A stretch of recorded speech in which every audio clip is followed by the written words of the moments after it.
innegable que la pandemia está afectando a todo el mundo. Evidentemente vivimos en unos momentos de incertidumbre, de problemática, que hace que nuestra propia energía vital disminuya, hace que en nuestras propias relaciones abunde más los comentarios de carácter negativo. Eso a nivel personal nos afecta, porque nos afecta en nuestras interacciones. Cuando tú tienes un día en el cual todos los inputs que recibes son de carácter negativo y vuelves a casa, ves si tienes pareja o si tienes hijos, etcétera, o amigos, todas las conversaciones giran en torno a esa negatividad. Entonces, nos está invadiendo excesivamente. Eso no únicamente se traslada en el ámbito personal, sino también en el ámbito profesional, porque claro, afecta mucho al clima laboral. Para mí hay una máxima que es: tanto si piensas que puedes solventar los problemas como si no, estás en lo cierto, porque depende mucho de nuestra actitud. Si tú crees que todo está mal, la probabilidad de que todo esté mal será mucho mayor. Si piensas que todo está bien, probablemente las cosas irán un poquito mejor. La resiliencia es la habilidad que tenemos para afrontar los problemas. A todos nos gustaría encontrarnos con una situación en la vida en la cual nos ponen al nacer una alfombra roja y pasamos por la vida, por esa alfombra roja en la cual todo nos va bien, pero lamentablemente todos en alguna situación nos encontramos con situaciones más problemáticas. El cómo afrontar esa situación es importantísimo. Es decir, si tú te dejas llevar por esa negatividad que comentábamos anteriormente, las cosas no encontrarán solución, se alargarán en el plazo, te afectará más a ti a nivel personal. Sin embargo, el cómo afrontar de manera exitosa esa situación es muy importante en la resiliencia. De hecho, para explicarlo, tengo una anécdota de también hace un cierto tiempo, que es un día que iba caminando hacia el tranvía en Barcelona, era una calle de subida, iba a cruzar un paso de peatones y estaba lloviendo. El caso es que al cruzar, pisar una de las bandas blancas, resbalé de una manera muy aparatosa, que acabé con las rodillas y con las manos en el suelo. Y yo me vi en el suelo y lo primero que pensé es: ostras, Luis, levántate, porque como no te levantes, vendrá un coche, te atropellará y será peor. Esa es una moraleja para la resiliencia, que es: no te quedes ahí abajo. Todos bajamos en algún momento, pero tienes que encontrar la fuerza para levantarte. Luego también es tomárselo con humor. Yo, por ejemplo, cuando luego ya me levanté y fui hacia el tranvía, recuerdo que iba en el vagón del tranvía riéndome solo. Y la gente decía: ¿este loco qué hace, no? Riéndose. Y era porque estaba recordando lo que había sucedido y no me había cabreado, sino simplemente dije: bueno, me ha pasado, hasta pensé, disfruta la situación. Y luego, sobre todo, muy importante la resiliencia es no solo solventar esa situación, sino ¿qué has aprendido? No necesariamente. Es decir, al final, qué es un hecho traumático para una persona depende muy mucho de cómo es esa persona y del acontecimiento que estemos hablando. Evidentemente, por ejemplo, cuando hablábamos de que se puso de moda el término resiliencia cuando los atentados del 11S, por ejemplo, en Nueva York, etc., eso sí que era un hecho traumático porque hablamos de miles de muertos, etc. Pero al final la resiliencia no únicamente se aplica a los hechos traumáticos, sino en el día a día, como la anécdota que comentaba anteriormente. Es decir, ante muchas situaciones que te puedas encontrar, cambios sentimentales, cambios de trabajo, ¿qué podemos sacar? ¿Qué podemos aprender para cuando realmente tengamos un problema mucho más grave, haber aprendido cosas que nos permitan afrontar con más garantía de éxito esas nuevas situaciones? Evidentemente sí. Porque cuando una persona pierde su empleo, le asaltan muchas dudas. Sobre todo, siempre digo que cuando tú estás en un trabajo, a veces te sientes como que estás en el hogar, con el calor del hogar. Pero miras por la ventana y a veces fuera hace frío, o por lo menos es la sensación que tienes. Es más, cuando miras las cifras de paro, cuando miras ciertos indicadores, piensas que fuera hace excesivamente frío. Con lo cual, en esos momentos sí que cobra mucha importancia el dotar de esas capacidades, de esa confianza, esa autoestima, esa capacidad que todos realmente tenemos para afrontar realmente con éxito las situaciones. Al final, cuando tú tengas que participar en una entrevista de selección y estén entre dos candidatos, si un candidato tiene una actitud positiva, no tiene rencor hacia el pasado y otro candidato constantemente se refugia en las cosas malas que le han pasado en el pasado y no mira con optimismo el futuro, evidentemente ya podrá suponer quién tiene más éxito en la entrevista de selección. Todo el mundo lo tiene. Todo el mundo realmente tiene esa capacidad.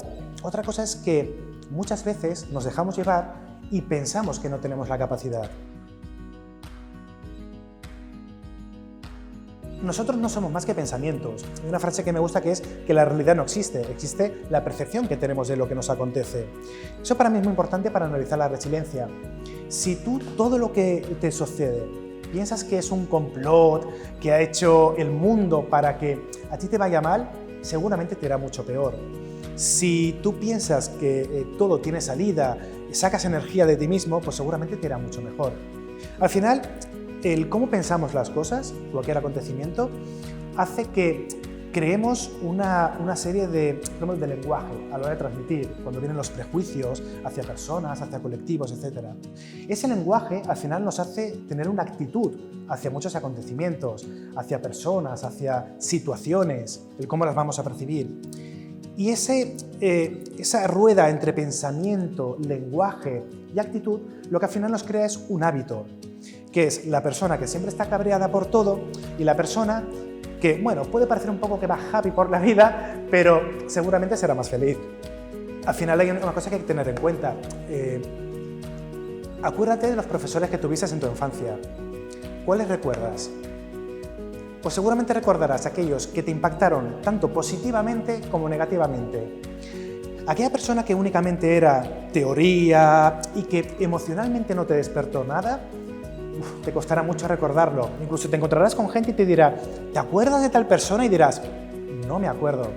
Pero de aquella persona que te lo hizo pasar muy mal, te acordarás. Y de aquella persona que despertó a ti el interés hacia una materia, hacia algo, que cuando transmitía las cosas las transmitía con pasión, que para mí es muy importante en la vida. Esa persona te dejó una huella seguro. La pregunta es, ¿qué huella quieres dejar tú al mundo? Lo primero es apartarlos. Sé que es fácil decirlo, pero es difícil hacerlo. Huye de los focos de negatividad. Al igual que cuando nosotros vemos un fuego, si ponemos la mano, nos quemamos y nuestro cuerpo ¿qué hace? Retirarse inmediatamente. Esa es una reacción que a nivel nervioso hacemos corporalmente. Pues hay que aprender a nivel psicológico a realizar exactamente la misma acción. Todo aquello que no me esté aportando y que sea negativo, huyo de ello, ¿de acuerdo? Porque al final, si solo como negatividad, pues todo lo que yo soltaré será negatividad. También hay otra idea que es cuando aún así no podemos quitar esos pensamientos negativos, por ejemplo, cuando nos vamos a dormir, que estamos con un problema que nos da vueltas y que no sabemos cómo quitarlo de encima, que no podemos conciliar el sueño adecuadamente y eso afecta evidentemente al día siguiente. Al final hay que decirse una frase. ¿Tengo un problema o el problema me tiene a mí? ¿Soy rehén de este problema hasta tal punto que no me permite avanzar? Muchas veces el hecho de desconectar, de buscarse actividades, hacer un sudoku, mirar vídeos, escuchar música, cosas que te puedan transmitir cierta posibilidad, todo aquello que sea apartar el pensamiento de esa negatividad que no nos permite avanzar, será una buena decisión.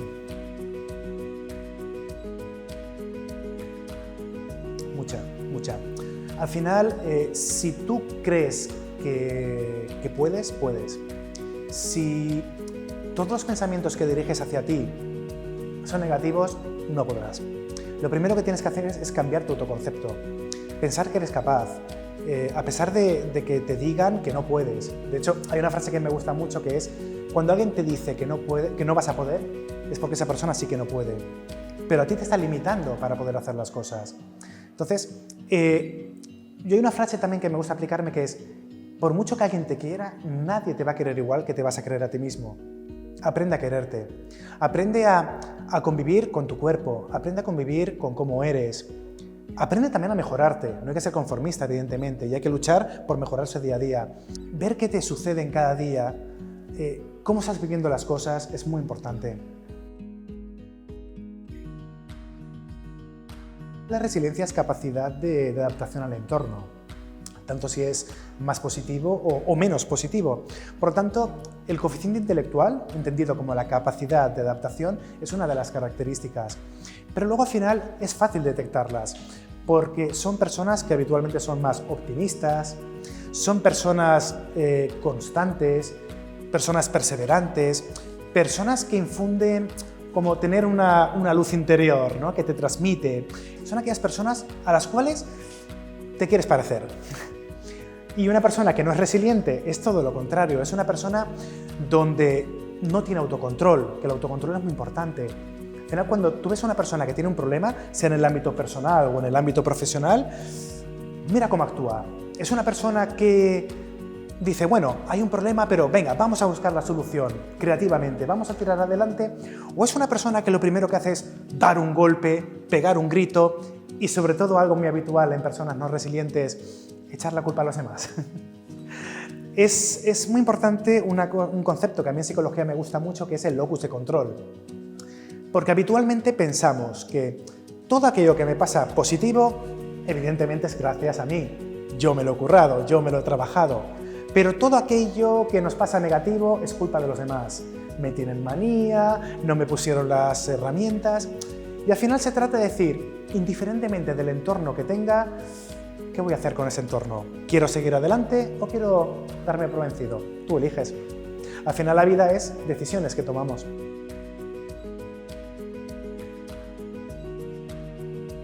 Creo que en todo en la vida hay un componente genético. Hay un componente ambiental, es decir, a qué nos enfrentamos y qué nos influye, y un componente del azar. De hecho, por ejemplo, para mí, cuando una persona está buscando trabajo, y eso se puede aplicar a cualquier ámbito, hay tres factores. Uno es hacer cosas. Si tú haces cosas, es más probable que las cosas te vayan mejor.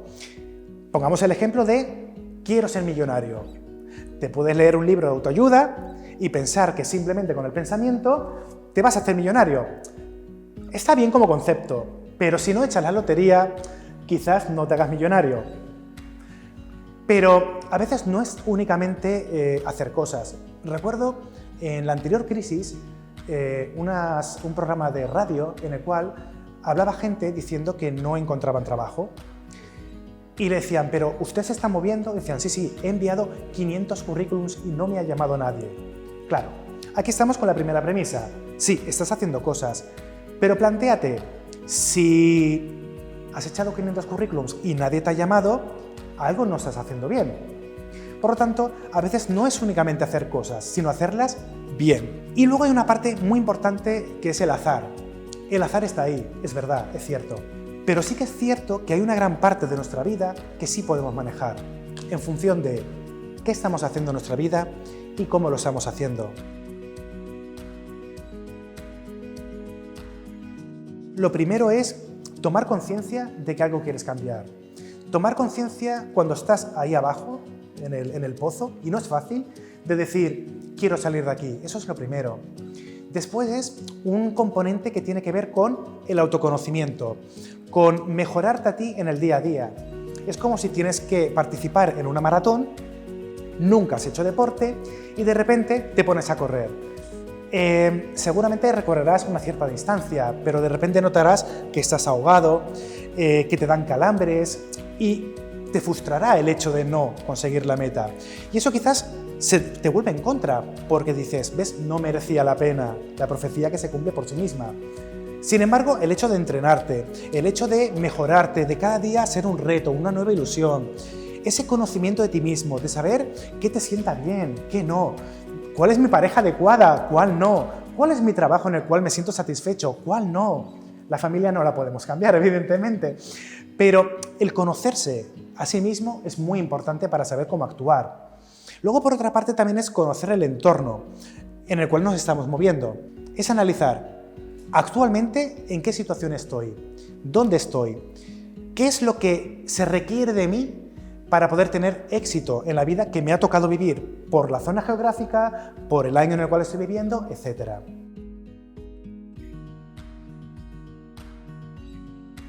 Apártate de todo foco que sea negativo. Autoanalízate, piensa en situaciones en las cuales estás enfrentado con problemas Y date cuenta que si estás aquí hoy es porque los has solucionado de alguna manera, tienes la capacidad y date cuenta que tienes que simplemente mirar hacia adentro y descubrir nuevamente la persona maravillosa que eres. Siempre con el tema de deporte digo, estés en una situación buena o mala, haz deporte. Sientes mucha libertad, endorfinas, te relacionas con personas, te pruebas a ti mismo, te mejoras, hace que seas más ágil para cualquier situación, que tengas más resistencia, que incluso ante el estrés, cuando una persona es deportista, lo vence mejor. Es curioso y está demostrado científicamente. Por lo tanto, es deporte siempre. Lo único es, cuando estés en momentos de mucha ansiedad, selecciona bien el deporte que te puede interesar. Busca qué actividad te sienta bien y a partir de ahí, hazlo. No, es algo en lo cual tienes que ir dando pasito a pasito. Todo maratón comienza por una cosa, que es el primer paso. No te pongas una meta final, ponte metas anteriores. Cuando consiga esto, cuando consiga lo otro y cuando consigas diferentes submetas, verás que ya tienes al alcance la meta final. No es fácil, pero sinceramente la felicidad merece la pena buscarla. Sí, evidentemente dentro del catálogo de acciones formativas que desarrollamos, todo lo relativo al desarrollo de habilidades personales es para nosotros una materia troncal, es algo fundamental, que impregna cualquier acción formativa. Pero evidentemente la resiliencia es un tipo de acción formativa que en esos momentos de dificultad, tanto para personas que están trabajando como para personas que están desocupadas, es fundamental. Recuerdo hace muchísimos años, una etapa de mi vida en la cual yo me consideraba más pragmático. Estaba a bastante distancia de la oficina haciendo en casa de cliente un programa de recolocación. El caso es que de repente termino y recibo una llamada de la oficina y me dicen, mira, la persona que hace el curso de resiliencia se ha puesto mala, se ha tenido que ir a casa, tenemos un grupo en 1 hora y no tenemos a nadie. ¿Qué hacemos? ¿Lo anulamos o haces tú el curso? Y yo lo primero que dije es, ostras, yo estoy a media hora, si es de aquí a 1 hora, entre que busco aparcamiento, etcétera, voy a ir justo a llegar. Nunca he impartido ese curso. ¿No hay alguna otra persona que pueda hacerlo? Y recuerdo que la respuesta fue, es que nadie se atreve. Y dije, pues ¿por qué no? Nunca lo he hecho. Vale, es un reto. Al final, lo que decíamos, la vida son situaciones a las cuales te enfrentas. ¿Cómo quieres hacerlas? ¿Te quieres esconder o quieres tirar adelante? Si asumes el riesgo, te puedes quemar. Pero, ¿y si sale bien? Fue mi pensamiento.